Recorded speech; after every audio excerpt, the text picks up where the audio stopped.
My name is Anna Klikovac. I'm very happy to be here today. I wish you all a happy Homeopathy Day, and I'm sending you my greetings from Zagreb, Croatia, to all parts of the world. Well, we all got to task to talk today about our experiences in implementing Dr. Sankaran's teachings into our own practice. So I will start my presentation by talking about my observations about the world of homeopathy that we have today. So the sensation method is already being used by so many homeopaths from all over the world. You see some of us here from different countries, from different continents. And Dr. Sankaran is today considered as one of the most influential homeopaths of our time. He's adored and followed by many. So, sadly, you will still hear some homeopaths oppose his work and his contribution. And then I will tell you why. So Jürgen already presented a very good presentation about the words evolution and revolution. So today I'm also going to discuss about the revolution as well. So why is Dr. Sankaran possibly, and his method, why is this possibly a revolution? So actually, according to what I realized, talking to my colleagues homeopaths from different countries of the world, there are two basic misconceptions regarding the sensation method, regarding the teachings of Dr. Sankaran. So first misconception is how I see it, that the sensation method is not actually based on classical homeopathy, and that by studying it or using it, you are somehow violating the rules of classical homeopathy. And in connection to that, there is also an issue that many homeopaths have. Sorry, Anna. Sorry? We can't see your screen. My screen? Yes. I'm not showing any screen. Oh, okay. Thank you. Sorry. I'm just telling you a story, if this is okay. Yes, perfectly. Sorry about that. Okay. So it is like, besides this possibly not being a classical homeopathy, there is also an issue for some homeopaths, the issue of loyalty. Either they think they should be only loyal to what Dr. Hahnemann said in that time, or some other teacher of homeopathy, some teacher of classical homeopathy.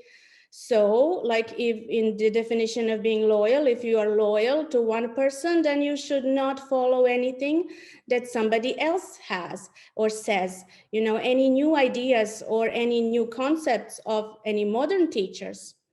So let me just remind you that this is not a competition in homeopathic world.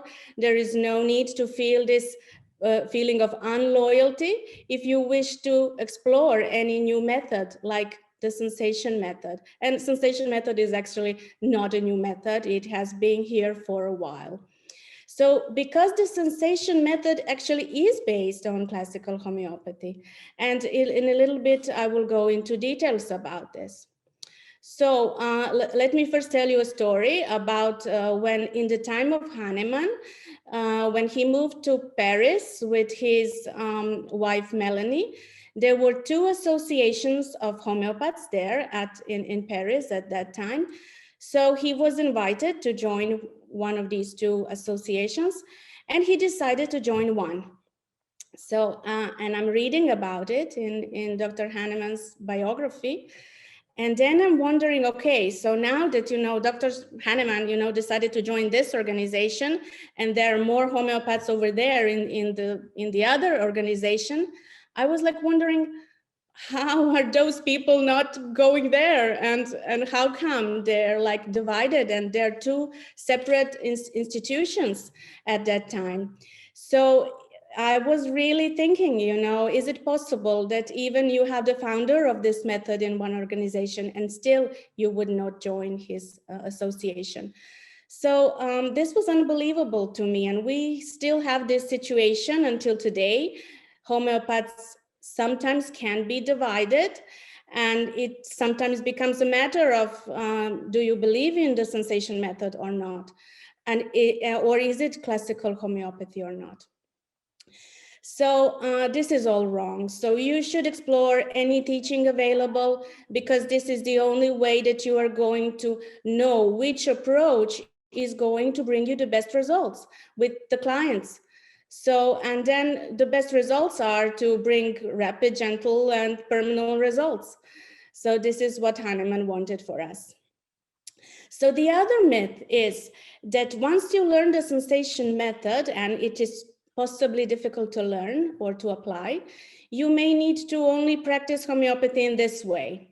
And this is also simply not true, because it is only one tool that you can use in your practice, and then you can use it alongside whatever style of case taking you may have. So I personally use this with the clients who are already open with sensation method. You know, they would come and they would start the language, they would be using their hands, they would be using the facial expression and the talk of a remedy. So it is easy to use sensation method. You directly dive into that method. Or you can just take the case in a classical way. And then what I do very often, then you confirm what you got on your clipboard. You see what remedies are coming up. And then you see, oh, this is mineral, this is plant. Oh, and then my client is possibly plant. And then it's easier for me to choose what remedy I should prescribe to the client. So prescribing can be easier with sensation method, even though you may not wish to take the whole, you know, case taking with going deep into the sensation. You can confer the remedy. So here is how I see the contributions that Dr. Sankaran made. So most importantly, what I found for myself as well, and I see that in many of my colleagues, you know, you really get the boost of your confidence with this method. And it's easier to prescribe. And then by knowing the 10 miasms, this is also a great contribution that he made. You know, I know when I was studying homeopathy, and then some of my colleagues were like, oh, how to, you know, study miasms? It seems difficult. So no, like it is not only expanded system of miasms, it is also a simplified, easy way to understand miasms. And then three kingdoms. This is definitely something that makes sense in homeopathy, you know, to have differentiation between the remedies when you're choosing it for your client. And then what I find personally is that with sensation method, case solving almost seems like solving a crossword puzzle. So everything falls into the right place. And then as every single information comes in from your client, here comes the complete picture. Every single puzzle is in its place. So this is also the beauty of the sensation method. So is this method actually based on classical homeopathy? It is. So as far as I know, Dr. Sankaran is always teaching us to repertorize, to always take the sets of most important rubrics that we need to take for the case, to put it in the repertory, to see what remedy comes up, and to check the knowledge on miasms and kingdoms and everything, and then to choose the proper remedy, and then to make sure it covers the main problem. So this is pure classical homeopathy, and you know the sensation as well. And then it is based on organon. If you want to go through the aphorisms that are related to case taking, then you will see what we do in sensation method. We listen, we observe. Again, Jürgen already talked about this. So we listen and observe. This is the most important part of the sensation method. And then you even have Dr. Hahnemann mentioning the word sensation in some of the aphorisms. In aphorism number 89, 86, you will see the word sensation there.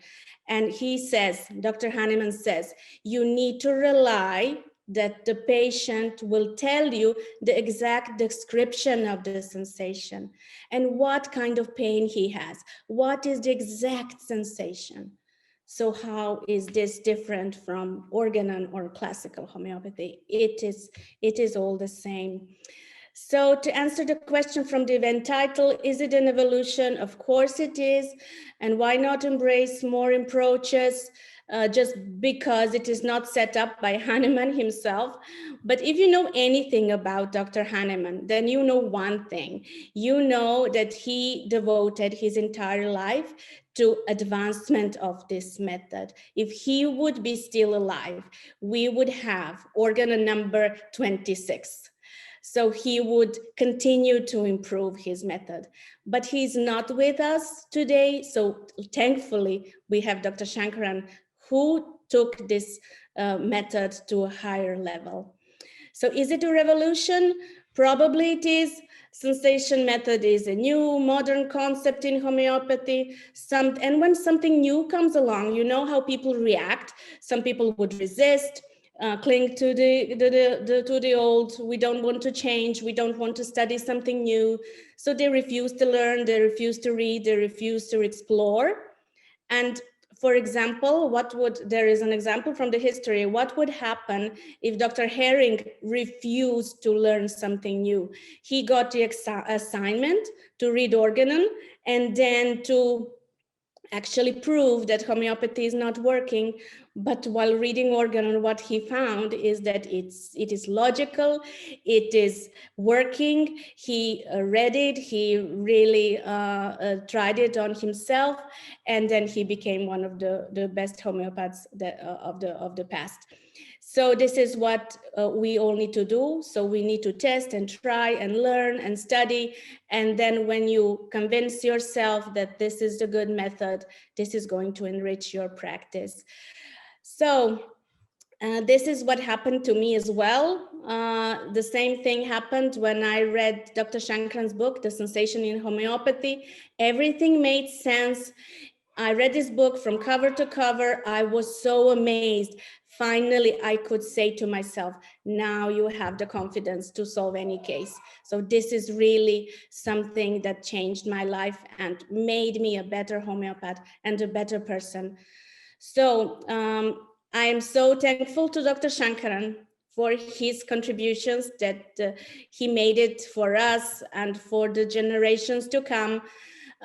His teachings are already spread throughout the world. I am also dedicated to spreading his teachings here in my country, in Europe. Hopefully more and more homeopaths will start using this. And I thank you all who are already using this method. I'm so happy to see some of these colleagues here.